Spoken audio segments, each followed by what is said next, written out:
Olá, vamos iniciar o capítulo 5 do livro de Ciências, que tematiza Animais invertebrados, principais grupos, da página 87 a 95. Os animais invertebrados são aqueles que não têm esqueleto interno ao corpo contendo coluna vertebral e crânio. Conheceremos essas estruturas, coluna vertebral e crânio, ao estudar na unidade 6 os animais vertebrados.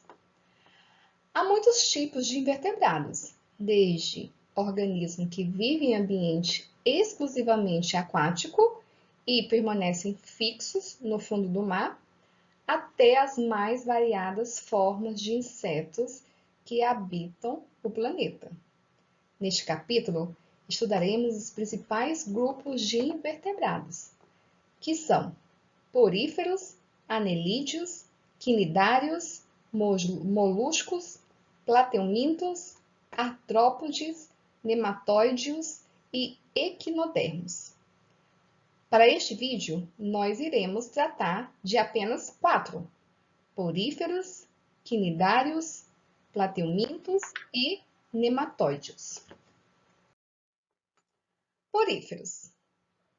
O grupo dos poríferos reúne as esponjas, animais aquáticos, na sua maioria de ambientes marinhos. O corpo das esponjas apresenta muitos poros e canais.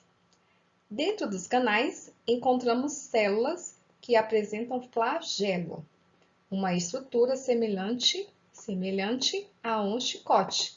É essa estrutura aqui, ó. Isso aqui é um flagelo.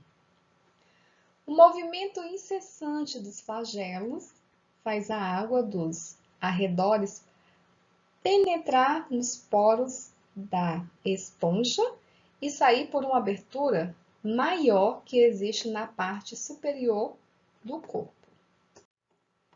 As partículas de alimento presentes nessa água que passam por dentro do organismo do animal são retidas por ele, que, dessa maneira, atua como um filtro. Por dentro de uma pequena esponja, como um palmo de altura, circulam vários litros de água por dia.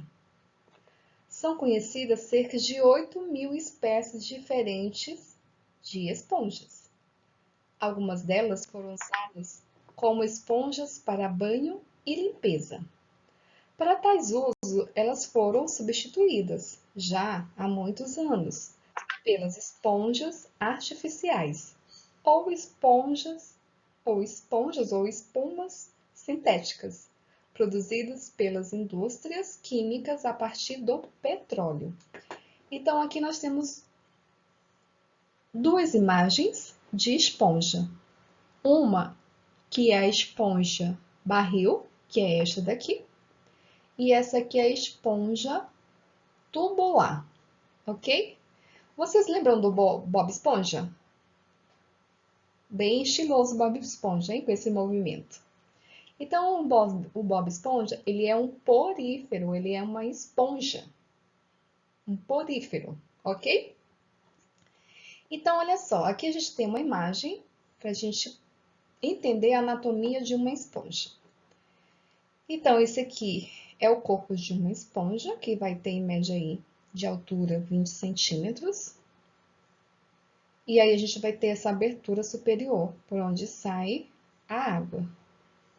Aqui foi feito um corte para que a gente possa visualizar o movimento em direção dessa água, que ela entra pelos poros, aqui, olha, os poros existentes, estão vendo?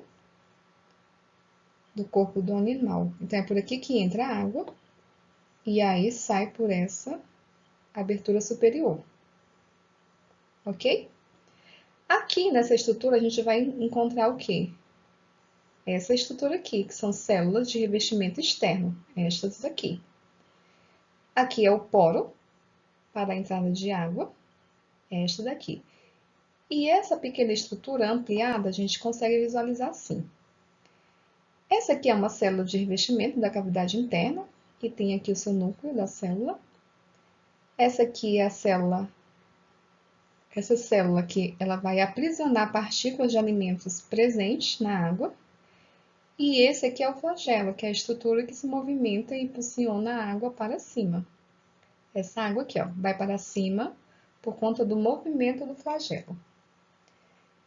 Ok? Quinidários. Quinidários também são animais de ambiente aquático, principalmente marinho. São dotados de tentáculos que contêm estruturas com um líquido tóxico, utilizados para imobilizar suas presas, que são larvas, peixes e outros animais marinhos. São conhecidas cerca de 11.000 espécies de quinidários. Alguns permanecem fixos no fundo dos oceanos, como os corais. Outros, como as anêmonas do mar, podem movimentar-se, embora não façam frequentemente. Quinidários como as anêmonas do mar e os corais são denominados sésseis. Há ainda os que flutuam na água, como as caravela portuguesa, e os que conseguem se movimentar impulsionados por jatos de água que se lançam, que eles lançam, como a água-viva. Então, aqui a gente tem 3 exemplos de quinidário. Nós temos aqui, essa aqui é a anêmona do mar, que tem 20 centímetros de largura. Essa imagem aqui é a água-viva, que tem 30 centímetros de diâmetro. E essa aqui é a caravela portuguesa, que tem um comprimento de até 30 centímetros. Aqui nessa imagem, a gente vai conseguir ter uma noção da anatomia de uma anêmona.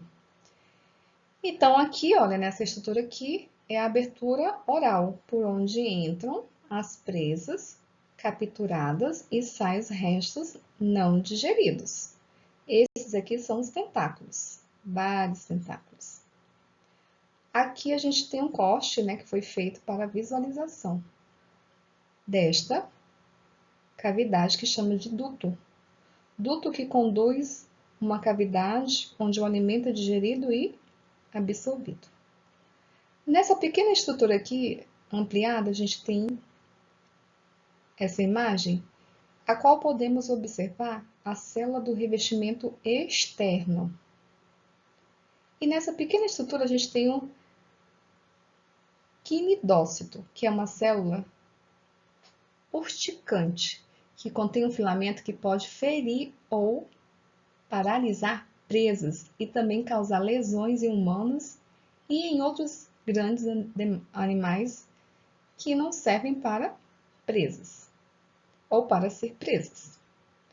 Nessa pequena estrutura aqui, ampliada, a gente vai ver aqui o gatilho, que é essa estrutura aqui, ó, que dispara o filamento quando algo toca nele. E aqui a gente tem onde o filamento recolhido.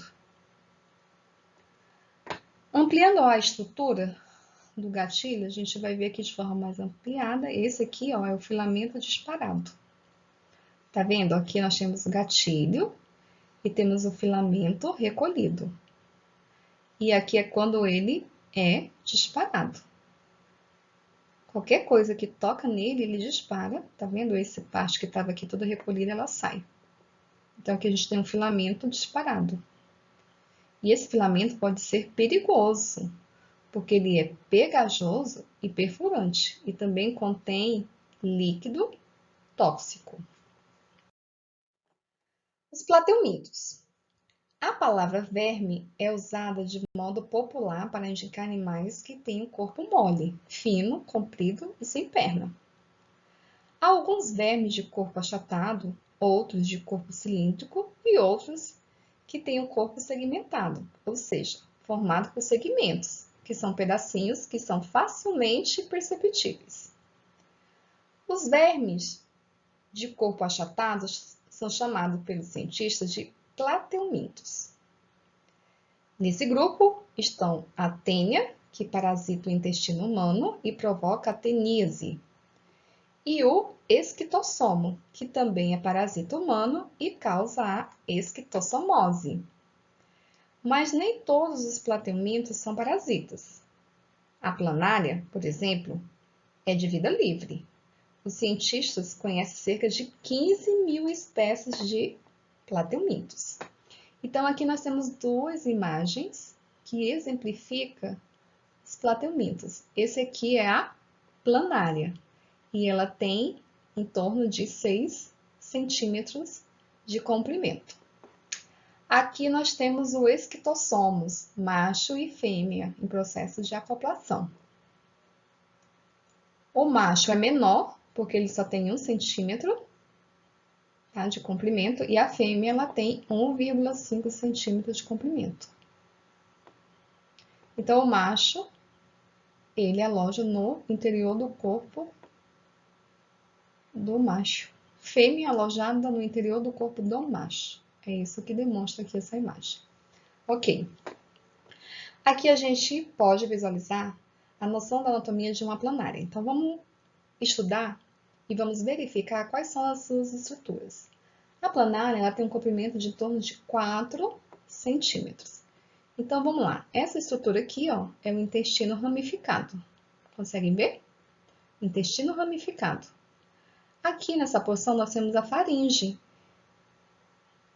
que se retrai entre as refeições. E aqui, olha, nós temos a abertura por onde entra o alimento e sai os restos não digeridos. Aqui embaixo, nós temos aqui uma rede de tubos envolvidos na excreção de substâncias que o corpo não necessita. E aqui, há poros excretores pelo corpo. Essa estrutura aqui, ó. Aqui a gente consegue ver o testículo, que é essa estrutura aqui, que produz o espermatozoide, célula masculina envolvida na reprodução. Nós temos aqui, olha, esse órgão aqui que é o pênis. Aqui nós temos o ovário, que produz óvulos, células femininas envolvidas na reprodução. Neste caso, é importante observar que as planárias são hermafroditas, ou seja, elas produzem tanto espermatozoides quanto óvulos. Aqui abaixo nós temos, nessa porção, o cérebro. E aqui os océlos, que são órgãos sensíveis à luz. E aqui nós temos um conjunto de nervos que transportam informações para a coordenação das funções do corpo. Ok? Nematóides. Os vermes de corpo cilíndrico, ou nematóides, podem ser de vida livre ou parasitas.